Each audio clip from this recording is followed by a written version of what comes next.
Hello everyone, how are you all? I hope you guys are doing well. So guys, welcome back to our channel and जैसे कि अभी हम लोगों ने अपनी प्रीवियस वीडियो में डिस्कस किया था ये क्वेश्चन, लेकिन कंप्लीट नहीं किया था और मैंने आपसे कहा था कि हम यहीं से अपना नेक्स्ट सेशन में कंटिन्यू करेंगे। तो वही हम यहाँ से कंटिन्यू करने वाले हैं अपना प्रीवियस सेशन को, जो कि था आपका मॉडल पेपर 1। तो मॉडल पेपर 1 का वो कौन सा पार्ट था? आपका सेकेंड। और अब हम जो पार्ट डिस्कस कर रहे हैं वो आपका थर्ड पार्ट है मॉडल पेपर का।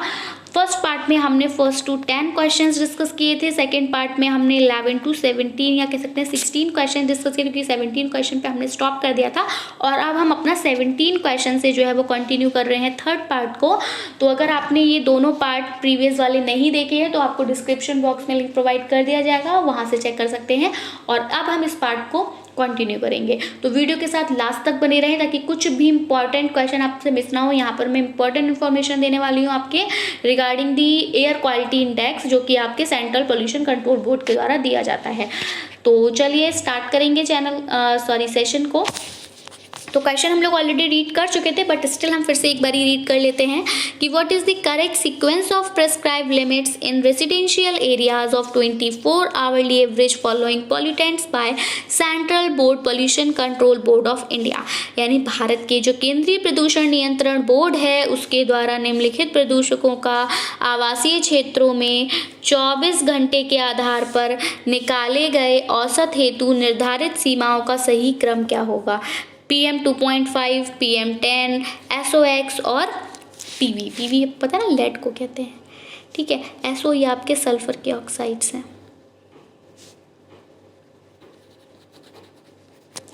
क्लियर? चलिए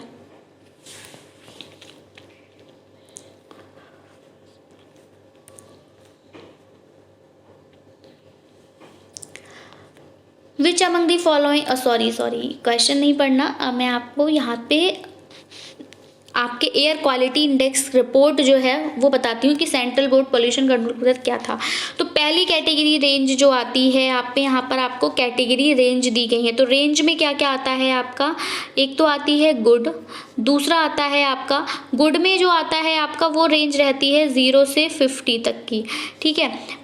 सेटिस्फैक्ट्री में आता है दूसरा आपका सेटिस्फैक्ट्री आता है, और यहाँ पर जो रेंज रहती है आपकी वो रहती है 51 to 100। ये नोट करते चलिएगा आप, ये कैटेगरी रेंज है। गुड में आपका 0 to 50 आता है, सेटिस्फैक्ट्री में 51 to 100 आता है। फिर आपकी आती है मॉडरेट, मॉडरेट में आता है आपका 101 to 200। और फिर आपका आता है पुअर, पुअर में जो रेंज आती है वो आती है 201 to 300। फिर आपका आ जाता है वेरी पुअर, और वेरी पुअर की जो रेंज होती है वो 301 to 400 होती है। और फिर आ जाता है आपका सिवियर। सिवियर का मतलब होता है कि मतलब अगर सिवियर कुछ हो जाता है तो इट मीन्स कि वो आप कह सकते हो बहुत ज़्यादा डेंजरस है, ठीक है। तो उसको मतलब फर्दर ठीक नहीं किया जा सकता, ठीक है। तो सेवियर के लिए जो आपकी रेंज रहती है दैट इज़ 401 to 500। तो ये एक बार नोट कीजिए, ये कैटेगरी रेंज है एयर क्वालिटी इंडेक्स की, जो कि आपके सेंट्रल पॉल्यूशन कंट्रोल बोर्ड के द्वारा दी गई है, ठीक है। स्क्रीनशॉट ले लीजिए, आप इसको कहीं नोट कर लीजिए। कर लिया? अब देखिए, अब हम बढ़ेंगे अपने इन सब्सटेंसेस के थ्रू। अब देखिए जो आपका PM 10 है, ठीक है। तो PM 10 के लिए 24 आवर के लिए क्या रेंज को प्रेस्क्राइब किया गया है? तो देखिए PM 24 आवर के लिए, PM 10 24 आवर के लिए अगर हम देखें तो आपको बोला है कि 0 से 50, मतलब गुड रेंज में आपका 0 से 50 ही रहे ये, ठीक है। फिर यहाँ पर आपका ये 51 to 100 ही बोला है, जैसे कि जो आपकी रेंज है उसी अकॉर्डिंग। फिर यहाँ पर मॉडरेट की रेंज थी हमारी 101 से 200 तक, लेकिन आपको बोल दिया है कि यहाँ पर आप 101 से 250 रह सकती है PM 10 की अगर हम बात करें इसके लिए रेंज। फिर आपका आ जाता है जो पुअर, वहाँ पर आपकी 251 to 350 रहेगी, जबकि इसकी रेंज क्या थी 201 to 300 थी, इसलिए मैंने कहा था कि नोट करते चलिएगा। फिर आपकी आ जाएगी 351 to 430, ये वेरी पुअर में आएगा। और 430 से प्लस अगर होगा तो वो आपका सेवियर में आ जाएगा, PM10, ठीक है, 24 आवर में अगर इतना ज़्यादा कंजप्शन हो रहा है तो। दूसरा आ जाता है आपका PM2.5 के लिए। तो PM2.5 के लिए अगर हम देखें 24 आवर्स में, तो जो गुड रहता है वो रहता है आपका 0 से 30 रेंज तक का। फिर जो सेटिस्फैक्ट्री रहता है वो 31 to 60 रेंज तक का रहता है। फिर जो आपका मॉडरेट रहता है वो 61 to 90 रेंज का रहता है। जो पुअर रहता है वो 91 to 120 रेंज का रहता है। जो वेरी पुअर होता है वो 121 to 250 रेंज का होता है। और अगर 250 से प्लस है तो वो आपका सिवियर हो जाता है, PM2.5, याद रखिएगा। फिर हम देखेंगे नेक्स्ट है हमारा NO2। NO2 क्या है, आपके नाइट्रोजन के ऑक्साइड्स हैं। NO2 जो है वो आपके नाइट्रोजन के ऑक्साइड्स हैं। तो यहाँ पर हम देखेंगे, नाइट्रोजन, यहाँ पर आप इसके लिए जो आपका गुड रेंज रहती है वो 0 to 40 रहती है। जो आपकी सेटिस्फैक्ट्री रेंज रहती है वो 41 to 80 रहती है। जो मॉडरेट रेंज रहती है वो 81 to 180 रहती है। जो आपकी पुअर रेंज है वो यहाँ पर 181 to 280 है। जो वेरी पुअर रेंज है वो आपकी 281 to 400 है। और अगर 400 प्लस जाता है तो ये आपका क्या हो जाता है, सेवियर हो जाता है। क्लियर, आगे बढ़ेंगे। नेक्स्ट है आपका O3, ठीक है। O3 आपको पता है ना, ओजोन का है। तो ओजोन की अगर हम बात करें तो यहाँ पर जो गुड है वो है 0 to 50, सेटिस्फैक्ट्री है 51 to 100, फिर मॉडरेट है आपका 101 to 168, फिर पुअर है 169 to 208, वेरी पुअर है 209 to 748, और 748 प्लस हो जाए तो ये है आपका सेवियर। क्लियर, आगे नेक्स्ट है आपका CO, ठीक है, यानी कि कार्बन मोनोऑक्साइड। तो कार्बन मोनोऑक्साइड के लिए अगर हम देखें तो आपका 0 to 1.0 is good, 1.1 to 2.0 is satisfactory, 2.1 to 10 ये रहेगा आपका मॉडरेट, और 10.1 to 17 ये है पुअर, और 17.1 to 34 ये वेरी पुअर, और 34 प्लस हो जाएगा आपका सेवियर। ठीक है, ये रेंजेस हैं आपकी जो कि एयर क्वालिटी इंडेक्स है, जो कि आपके सेंट्रल पोल्यूशन कंट्रोल बोर्ड के द्वारा दिया गया है। फिर हम देखेंगे अब SO2 सल्फर डाइऑक्साइड के लिए। तो ये आपका 0 से 40 गुड है, 41 to 80 सेटिस्फैक्ट्री है, 81 to 380 ये जो है आपका मॉडरेट है, 381 to 800 है तो ये आपका पुअर है, और 801 to 1600 जो है वो वेरी पुअर है, और 1600 प्लस अगर हो गया तो ये आपका सेवियर है। NH3 अमोनिया है, तो ये 0 to 200 रेंज तक अच्छा माना जाता है, गुड है। ठीक है, 201 से 400 तक ये सेटिस्फैक्ट्री है, फिर 401 से ये 800 तक आपका मॉडरेट है, फिर 801 से ये 1200 तक आपका पुअर है, 1201 to 1800 ये वेरी पुअर है, और 1800 प्लस होने पे ये हो जाएगा आपका सेवियर। फिर आ जाएंगे हम PV यानी कि आपका लेड। तो लेड की अगर हम बात करें तो इसकी रेंज जो है आपकी गुड के लिए 0.05 है, कहाँ से कहाँ तक नहीं बोला है, 0.05। ठीक है, तो आप देख सकते हैं कितना खतरनाक है ये। फिर 0.6 to 1.0 ये है आपकी सेटिस्फैक्ट्री, फिर 1.1 to 2.0 ये है आपकी मॉडरेट, 2.1 to 3.0 पुअर, 3.1 to 3.85 ये है वेरी पुअर, और अगर हम सेवियर की बात करें तो 3.5 प्लस जो है वो आपका सेवियर हो जाएगा। ठीक है, तो अब हम देख लेते हैं क्या क्रम रहेगा इनका। तो सबसे पहले जो आएगा आपका वो क्या आएगा, वो आएगा आपका PM10। क्या आएगा, PM10 जो है वो सबसे ज़्यादा डेंजरस है।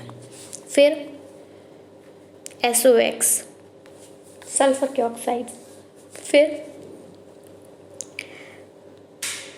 PM2.5, और फिर आपका PV। तो ये रहेगी आपकी रेंज।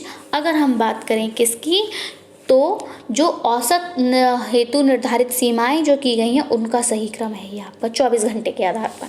ठीक है, मैंने 24 घंटे के आधार पर ही रेंज बताया था आपको। क्लियर, आगे बढ़ेंगे। देखिए लेंथी था क्वेश्चन, इस वजह से नेक्स्ट सेशन में कवर करना पड़ा, पूरे 10 मिनट्स ले लिए इसने। नेक्स्ट है हमारा, which among the following are the types of universities existing in India currently. अब आपसे पूछा है कि हमारी इंडिया में जो यूनिवर्सिटीज़ अभी करेंटली एग्जिस्ट हैं तुम्हारे, उनके क्या टाइप्स हैं। तो वर्तमान में निम्नलिखित में से कौन कौन से प्रकार के विश्वविद्यालय भारत में विद्यमान हैं। कम्युनिटी यूनिवर्सिटी है, सामुदायिक विश्वविद्यालय, डीम्ड यूनिवर्सिटी है, मानित विश्वविद्यालय, रिसर्च यूनिवर्सिटीज़ हैं, शोध विश्वविद्यालय, और सेंट्रल यूनिवर्सिटीज़ हैं, केंद्रीय विश्वविद्यालय, और प्राइवेट यूनिवर्सिटी हैं जिनको हम निजी विश्वविद्यालय के नाम से जानते हैं। तो सबसे पहले हम इनके बारे में थोड़ा सा जान लेते हैं कि क्या है, थोड़ा सा जानेंगे क्योंकि ऑलरेडी हम शायद इस क्वेश्चन को डिस्कस कर चुके हैं अपनी प्रीवियस वीडियोस में, जो आपकी हायर एजुकेशन सिस्टम वाली थी या तो उनमें, या फिर हम मिसलेनियस में डिस्कस किया हुआ है। मिसलेनियस सेक्शन क्वेश्चंस भी हमने कराए थे, ठीक है। तो यहाँ पर हम बात करें अगर कम्युनिटी यूनिवर्सिटी की, तो ये जो कम्युनिटी यूनिवर्सिटी हैं ये आपकी सामुदायिक विश्वविद्यालय हैं, और सामुदायिक विश्वविद्यालय जो हमारी भारत में विश्वविद्यालय जो हैं उनके प्रकार के अंतर्गत नहीं आता है, ठीक है। तो ये ऑप्शन आपका गलत हो जाएगा। उसके बाद हमारा आ जाता है डीम्ड यूनिवर्सिटीज़। डीम्ड यूनिवर्सिटीज़ यानी कि आपकी मानित विश्वविद्यालय, तो ये भी हमारे भारत की यूनिवर्सिटी का प्रकार नहीं है। दूसरा आ जाता है आपका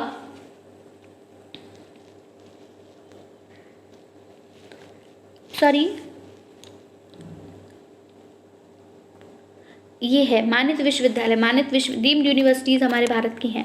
दूसरी आ जाती हैं आपकी रिसर्च यूनिवर्सिटीज़। यस, शोध विश्वविद्यालय जो हैं वो हमारे भारत के प्रकार, मतलब वर्तमान में निम्नलिखित में से प्रकार नहीं है विश्वविद्यालय का जो भारत में है। सेंट्रल यूनिवर्सिटीज़ बिल्कुल हैं, सेंट्रल यूनिवर्सिटीज़ हैं हमारे यहाँ पर, और प्राइवेट यूनिवर्सिटीज़ भी हैं। तो हमारे यहाँ कौन कौन सी यूनिवर्सिटीज़ हैं, एक तो डीम्ड यूनिवर्सिटीज़ हैं, दूसरी सेंट्रल यूनिवर्सिटीज़ हैं, और आपकी प्राइवेट यूनिवर्सिटीज़ है। तो ये 3 यूनिवर्सिटीज़ हमारे भारत में है। अब हम बात करें, अगर थोड़ा इनके बारे में जानें, तो सेंट्रल यूनिवर्सिटी की अगर मैं बात करूं तो ये ऐसे विश्वविद्यालय हैं जिनकी स्थापना जो है वो केंद्रीय अधिनियम द्वारा की जाती है, और केंद्रीय विश्वविद्यालय जो है इनको कहा जाता है। और अगर हम बात करें इनकी संख्या की, तो अभी इनकी जो संख्या है वो 54 है, ठीक है। दूसरा है आपकी ना स्टेट यूनिवर्सिटीज़ भी होती हैं, यहाँ पर बोला नहीं है। तो स्टेट यूनिवर्सिटीज़ में क्या होता है, इनकी स्टेट यूनिवर्सिटीज़ की अभी करंट में जो संख्या है वो 416 है, और ये जो विश्वविद्यालय होते हैं इनको किसके द्वारा स्थापित किया जाता है, तो इनको आपके राज्य अधिनियम के द्वारा स्थापित किया जाता है, या फिर प्रांत अधिनियम के द्वारा इनको स्थापित किया जाता है, और इन्हीं को जो है वो राज्य विश्वविद्यालय कहा जाता है, संज्ञा प्रदान की जाती है। और दूसरा हम देखेंगे अगर डीम्ड यूनिवर्सिटीज़ को, तो ये जो मानित विश्वविद्यालय होते हैं ये ऐसे विश्वविद्यालय होते हैं जिनकी जो घोषणा होती है वो तो आपकी सेंट्रल गवर्नमेंट के द्वारा की जाती है, ठीक है। सेंट्रल गवर्नमेंट द्वारा जो भी आपका यूजीसी बनाया गया है, यूजीसी अधिनियम जो है उसके तहत की जाती है। और यहाँ पर 1956 की धारा 3 है, याद रखिएगा 1956 की धारा 3 है, इसके तहत जो है ये आपकी डीम्ड यूनिवर्सिटीज़ को रखा गया है, केंद्र सरकार के द्वारा यूजीसी अधिनियम के अंतर्गत है, ठीक है। और ये डीम्ड आपके विश्वविद्यालय कहलाते हैं मानित, और इनकी संख्या की अगर हम बात करें तो वर्तमान में जो है वो 125 है। लास्ट हम प्राइवेट विश्वविद्यालय की बात करें तो ये तो ऐसे विश्वविद्यालय हैं जिनकी स्थापना राज्य और केंद्र के अधिनियम के द्वारा की जाती है, ठीक है। और वर्तमान में इनकी संख्या जो है वो 375 है, ठीक है। तो 375 है। तो यहाँ हमारा करेक्ट ऑप्शन हो जाएगा बी, डी एंड ई। चलिए आगे बढ़ेंगे अगले क्वेश्चन की तरफ। Which of the following techniques are use to control extraneous variable in research. आपके रिसर्च में जो एक्सट्रेनियस वेरिएबल होते हैं उनके लिए आप उनके कंट्रोल के लिए आप कौन सी टेक्निक्स का इस्तेमाल करते हैं। शोध में असंगत चरों नहीं है, चरों है, ये थोड़ा गलत हो जाता है टाइपिंग में। शोध में असंगत चरों को नियंत्रित करने के लिए निम्नलिखित में से कौन सी तकनीकों का प्रयोग किया जाता है। तो इन ऑप्शंस देखेंगे, चेंज ऑफ इंस्ट्रूमेंट्स यानी उपकरण का परिवर्तन, रैंडमाइजेशन यादृच्छिकरण, रैंडमाइजेशन मतलब कुछ भी एक साथ मतलब रखा हुआ, जैसे आप लोग चिट्स रखी होती हैं और आप रैंडमली कुछ भी उठा लें, ठीक है। फिर है आपका मैचिंग, तो मिलान करना, रिमूविंग वेरिएबल्स चरों को हटाना, या फिर चेंजिंग दी रिसर्च मेथड्स, या फिर आप रिसर्च मेथड्स को ही जो है वो परिवर्तित कर दें यहाँ पर। तो यहाँ पूछा है कि एक्सट्रेनियस वेरिएबल को कंट्रोल करने के लिए आप कौन सी टेक्निक्स का इस्तेमाल करते हैं। तो जब हम एक्सट्रेनियस वेरिएबल की बात करें, उनको अगर हमें कंट्रोल करना है तो हम क्या करेंगे, हम करेंगे यहाँ पर रैंडमाइजेशन। अभी देखिए, जैसे हम यहाँ पर आपको बताएं कि एक्सट्रेनियस वेरिएबल आप नहीं समझ पा रहे होंगे कि क्या है। एक्सट्रेनियस वेरिएबल को आप मान लीजिए कि आपकी क्लास में कोई ऐसा बच्चा जिसको हमेशा ये लगता है कि मैम मेरे साथ क्या करती है, पार्शियलिटी कर रही हैं। मान लीजिए अगर मैम बोलती हैं अपने मन से कि उनको 3 स्टूडेंट्स को चूज़ करना है किसी भी एक कंपटीशन के लिए, या फिर कहीं भी किसी भी स्कूल में कोई भी कंपटीशन है, इंटर हाउस कंपटीशन है, कुछ भी मान लीजिए आप, तो उसमें उसके लिए उनको 3 स्टूडेंट्स को हर एक क्लास से सिलेक्ट करना है। तो अगर अब वो टीचर अपने मन से 3 स्टूडेंट्स को सिलेक्ट करती है कि आप हैं, आप हैं या आप हैं, तो जो बाकी के स्टूडेंट्स होंगे उनको क्या लगेगा, हमारे साथ क्या किया जा रहा है, पार्शियलिटी की जा रही है। अरे ये तो मैम का फेवरेट है इसलिए मैम ने इसको ले लिया, अरे ये तो क्लास का मॉनिटर है इसलिए मैम ने इसको ले लिया। तो ये जो भ्रांतियां हैं ये उत्पन्न ना हो, इसलिए क्या करा जाएगा, यादृच्छीकरण किया जाएगा, रैंडमाइजेशन किया जाएगा। और उसके लिए क्या कर दिया जा सकता है कि चिट्स रख दी जा सकती हैं कि, और फिर वो टीचर चिट्स उठाएगी। अब चिट्स में जिसका नाम आएगा फिर वही बच्चा जाएगा, यहाँ पर कोई आपको पार्शियलिटी नज़र नहीं आएगी। या फिर वो कोई टेस्ट कंडक्ट करा सकती है, टेस्ट हो रहा है, सबको सेम टेस्ट दिया गया है, जिसके टॉप मार्क्स आएंगे, जो टॉप 3 में आएगा वही आपका जाएगा। तो ये आपका कहलाया जाता है रैंडमाइजेशन। ठीक है, ज़्यादातर चिट्स वाला जो है वो ज़्यादा अप्रोप्रिएट रहता है यहाँ पे कि चिट उठा लेना। तो इस तरह से आप उस भीड़ को जो है वो कंट्रोल कर सकते हो जो कि कह रही थी कि हमारे साथ पार्शियलिटी कर रही है मैम, वो नहीं होगा। ठीक है, दूसरा आ जाता है आपका मैचिंग। अब आप मिलान कर लीजिए। अब मिलान आप कैसे करोगे, इसको आप ऐसे कर सकते हो, मतलब मान लीजिए कि कंपटीशन, मतलब मान लीजिए डांस कंपटीशन के लिए लेके जाना है आपको, तो आप डांस कंपटीशन के लिए उसी बच्चे को तो लेकर जाएंगे जिसको डांस आता होगा, है ना। ऐसा थोड़ी ना कि जिस डांस कंपटीशन के लिए लेकर जाना है और जिसको सिंगिंग आती है आप उसको लेके जा रहे हैं, तो ये भी नहीं करना है। तो अब आप क्या कर लोगे, अब आप खुद से देख लोगे कि भैया जिस बच्चे को डांस आता है, हाँ किसको आता है, इसको अच्छा आता है, तो फिर ठीक है, तो आप मैचिंग करके उसको लेके जा रहे हैं। इस तरह से आप कंट्रोल कर लेंगे क्लासेस को। क्लास वाले भी समझ आएंगे कि हाँ भैया मैं तो सिंगिंग करता हूँ, या मुझे तो क्राफ्टिंग आती है, तो मैं तो स्पोर्ट्स में अच्छा हूँ, तो मेरे को तो डांस आता ही नहीं है, इसलिए भैया मैम उसको लेके तो जाएंगी। तो बिल्कुल क्लियर है। तो दूसरा हो जाएगा मैचिंग। अब हम लास्ट मतलब और क्या हो सकता है, तो और हो जाएगा आपका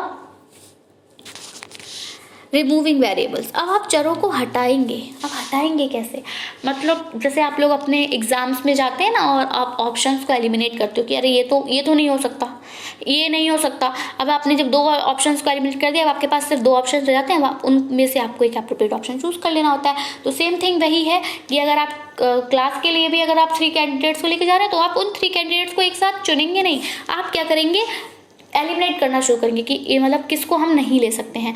मतलब जैसे मान लीजिए डांस, वही सेम थिंग कि अगर आपको डांस कॉम्पिटिशन के लिए 3 स्टूडेंट्स लेने हैं, तो आप सिंगिंग वाले जितने स्टूडेंट्स थे उनको हटा देंगे। ठीक है, आप जो आपका स्पोर्ट्स वाला है उसको हटा देंगे। तो जिस तरह से आप सिंगिंग, स्पोर्ट्स वगैरह को आप हटा देंगे, तो आप डांस वाले अपने आप ही 3 बच जाएंगे। ठीक है, तो इस तरह से आप क्या कर सकते हो, एक्सट्रेनियस वेरिएबल्स को कंट्रोल कर सकते हो। तो हमारा जो करेक्ट ऑप्शन यहाँ पर जाएगा, that goes with option number B, that is B, C and D.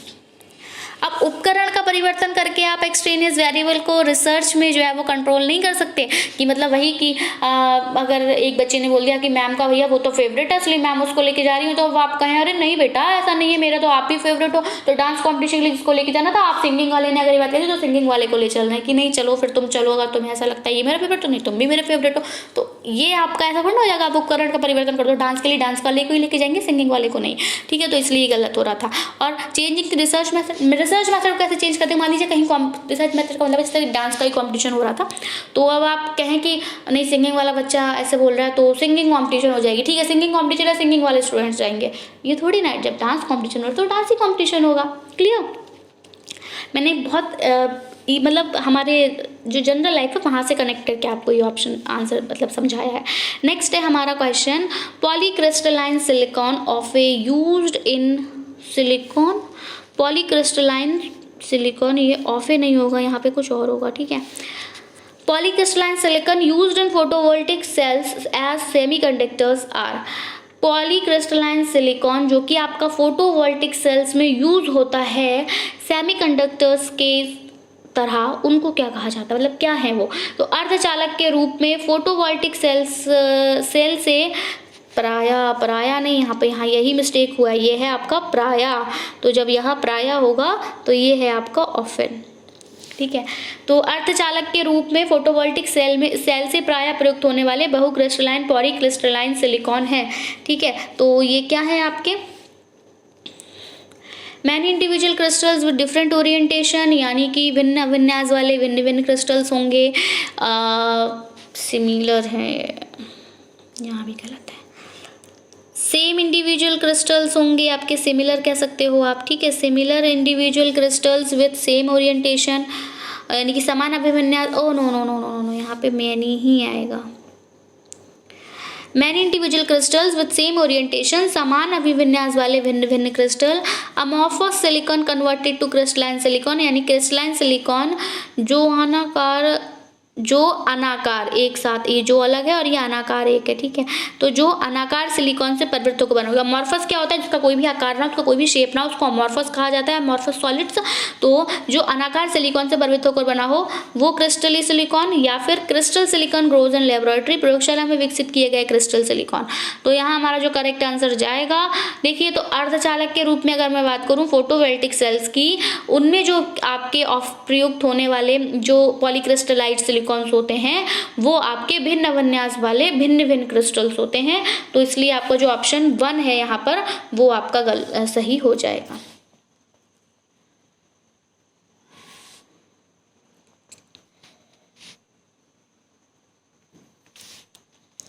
Clear? Next, move towards our next question. Summarizing and interpreting primary studies related to the identified research question or objective in a qualitative manner is called.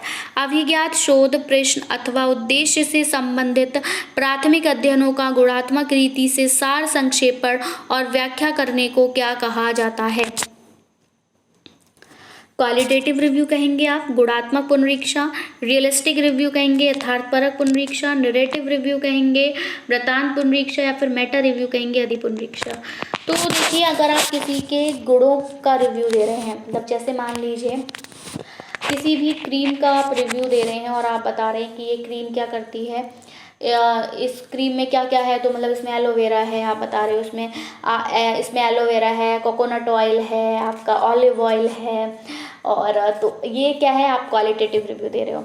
फिर आप उसका realistic review दे रहे हो, यानी realistic जो सही में है। कभी कभी आपने कब कर सुना होगा ना कि मतलब अपने प्रोडक्ट का प्रचार करने के लिए वहाँ पर सच्चाई नहीं बताई जाती, झूठ बताया जाता है। मतलब अब आपने बोला अरे ये क्रीम अगर आप लगा रहे हो तो आप 2 दिन में गोरे हो जाओगे। अरे ऐसे कैसे हो जाएगा भैया, स्किन का कलर है, जाते जाते जाएगा, एक साथ कैसे चला जाएगा?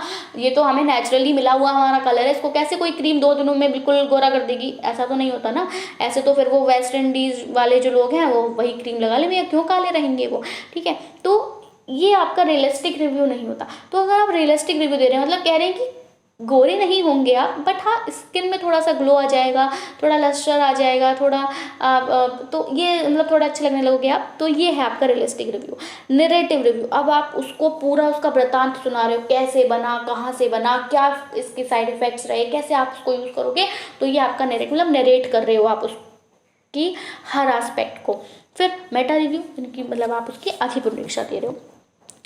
तो यहाँ हम बात करें, अगर आपको प्राइमरी स्टडीज़ को समराइज करना है, उसको इंटरप्रीट करना है, तो आपको यहाँ पर किस पुनरीक्षा का इस्तेमाल करना होगा? तो बिल्कुल आपको नैरेटिव रिव्यू का इस्तेमाल करना होगा। आप क्या दोगे? वृत्तांत पुनरीक्षा यहाँ पर दोगे। ठीक है, क्योंकि आप क्या कर रहे हो? सार संक्षेपण कर रहे हो यहाँ पर और व्याख्या दे रहे हो। तो मैंने अभी बताया कि आप पूरा उसको नैरेट कर रहे हो, तो इट इज नैरेटिव रिव्यू।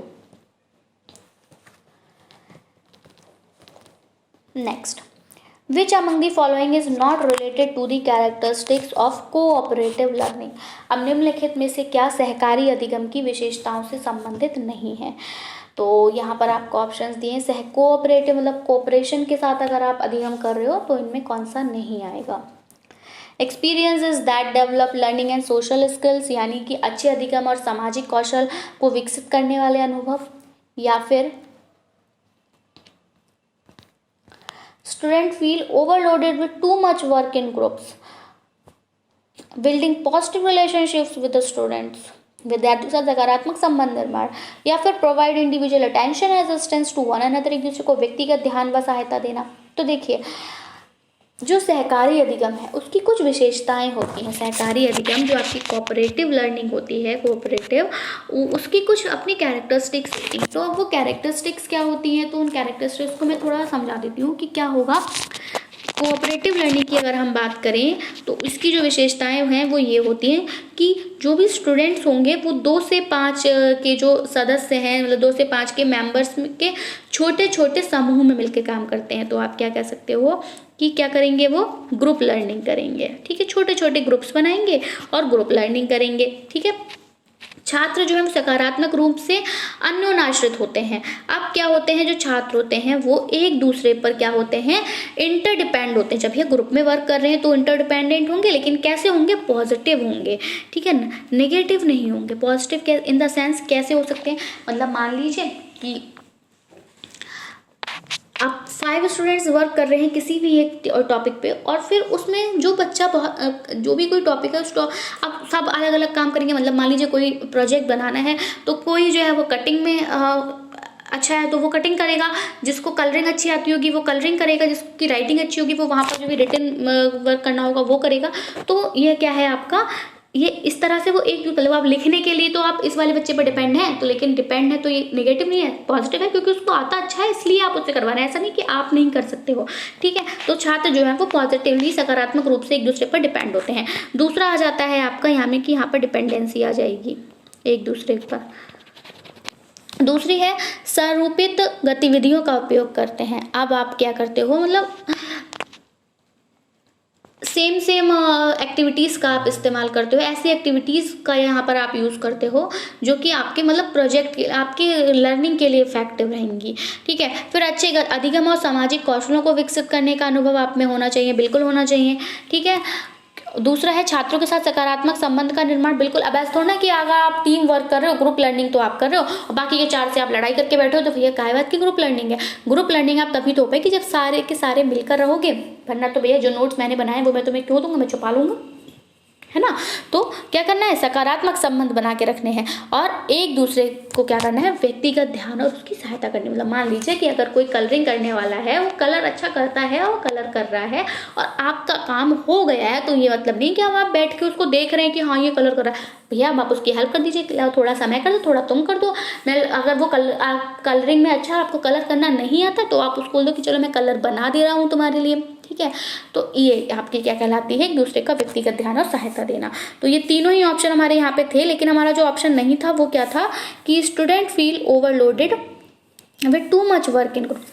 तो यही ऑप्शन आपका जो है वो गलत है, इसलिए यही सही है, क्योंकि हमसे यहाँ पे नहीं पूछा है कि जो स्टूडेंट हो उनको ऐसा ना लगे कि मतलब सबसे ज़्यादा काम उन्हीं को दे दिया। अब मान लीजिए 5 स्टूडेंट्स का एक ग्रुप बना है और उसमें एक स्टूडेंट जो है ना वो मल्टी टैलेंटेड है, उसको कलरिंग भी आती है, उसको कटिंग भी आती है, उसको उसकी राइटिंग भी अच्छी है, उसको सब कुछ आता है, तो आप सारा काम मतलब उस हर काम में उससे हेल्प ले रहे हो, तो ऐसा भी नहीं करना है। ठीक है, तो एक ही बच्चे पे सारा लोड नहीं डालना है, तो इसलिए यही हमारा ऑप्शन सही हो जाएगा।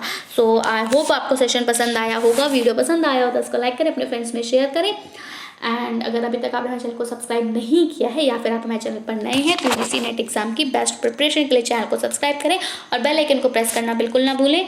तो that's it from my side, मिलेंगे हम अपनी नई वीडियो के साथ। Till then take care and bye bye. Thanks for watching, thanks, have a nice day.